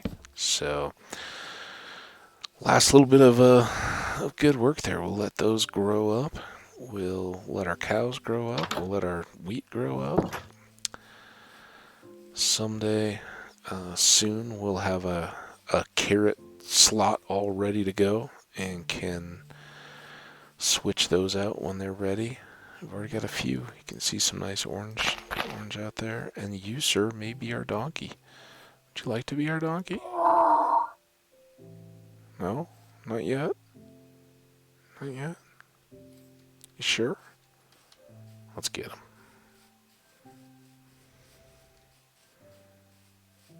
Why not? Right?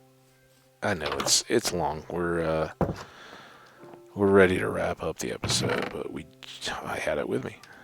We just got the sugar. It's not gonna make or break the donkey, but it may help his disposition to us a little bit. Of course, after we get him, we're gonna have to make some fence to tie him up to something because I don't want him walking away with our one and only saddle. Hey, look, you and I are gonna be best buds. Best buds. Come on. Oh, see, you're dancing. You love it. Nope, you love it. You love it. Let's see those hearts. Show me the hearts. There they are. Good job, buddy. Oh, you're so awesome. Your little hooves are clopping.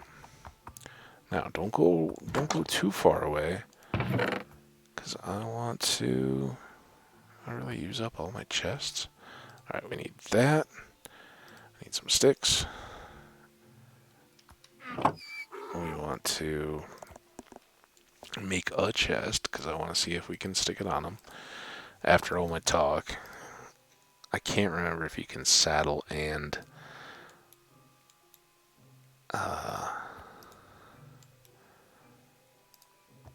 carry and have a chest at the same time, but we're gonna try. And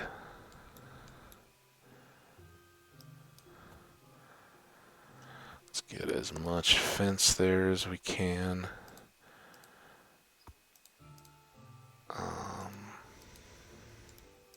Why is that still not a deal? You got a lot more fence. Oh, because I didn't get the shift, maybe? Whatever. Oh, that's actually a horrible idea. One, I think I have some gates, and two, they don't show up if you make them out of the same wood. So, don't go far, donkey.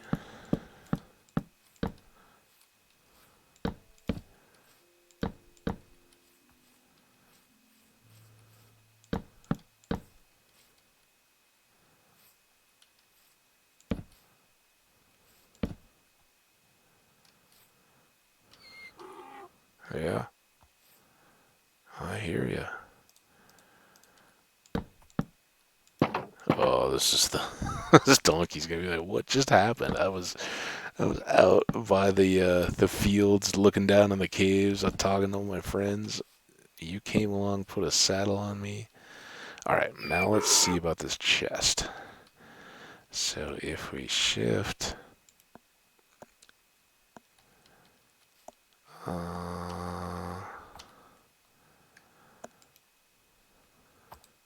maybe it's only mules. Maybe we gotta find a horse.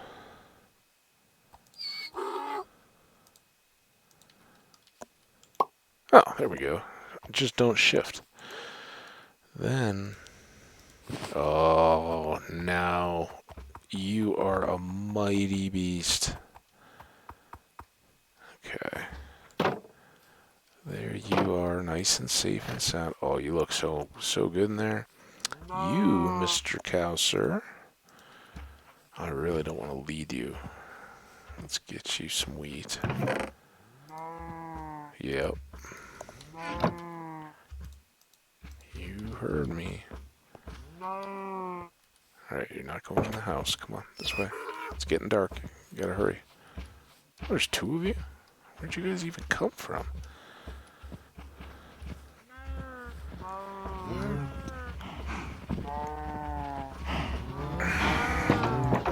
New friends, everybody. New friends. Everybody in. Look at that. We got one more bonus feeding. They're gonna be thriving when we start up our next session. I'm not gonna be if I don't get to bed here before it gets too dark. But, I mean, come on, the cow's gotta eat, right? Alright, now let's get out before they do.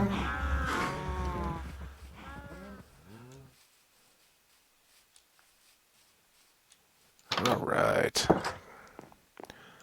We got a donkey, we got cows, we got trees, we got wheat and potatoes and carrots and pumpkins and a skeleton burning up out there. We got a ladder on a wall. Life's good. Life is so good. Let's just smell that pine scent from over in the spruce forest. The gentle hum of guardians by that temple that's right off the corner of our base. Yeah, we've got a lot going for this little spot. So, pretty good. Next time, we'll finish up our farm area, I think. Oh, goodness. Who's... You have armor on? I don't even know, but it's rude. Oh, he must be in my lake. Is he in my lake? There you are. Get out of my lake. As I was saying, next time, finish up the farm. Maybe do chickens, or maybe head back downstairs. Should we run our cool double color stairs again? So nice. That's a little bit less of a hole in the ground. Yeah. Look at that. So remember, this was the direction we headed out in. We set this up to go under our fields, and again, it'll be a fairly wide room that I think will be a lateral storage for quite a ways. So we'll have all the room we need, but this allows us to cruise underneath our fields, and even now, they're still being loaded in as chunks because we're in that same sphere. So very good for keeping things producing, even when we're tied up working on other pieces. We can be down here mining, grabbing resources, and even going up and down this length to head on to other caves or any of that, and just by passing back and forth, it'll get a couple extra chances to grow that we don't just have to specifically be dealing with our plants. So good progress, folks. I would like to get this, when you build any kind of anything and you've got it sitting on dirt, you're going to dig a deep foundation. So I think this reveals a little bit of our fake. We'll want to replace at least as much dirt goes down with some cobblestone. Maybe find some mossy, if we can find some of the giant taiga. Get some mossy where the lake is, like maybe we got some groundwater seepage going, but Oh, we don't need to sleep. Let's just put away our last few things so we have a fresh start for next time. So, planks,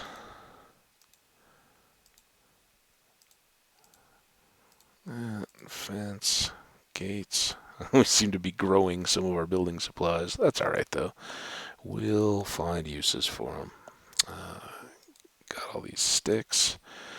Food, food, food. Extra pick here. Um, eventually use these. But yeah, I think when we dump this stuff off, we'll be in pretty good shape for our next adventure. We have an odd chunk of blocks. Yes, we do. All right. Think that does it for this evening, guys. Really appreciate the audience. Hope you guys are enjoying. Please feel free to leave comments or throw a like on the YouTube videos as they go up.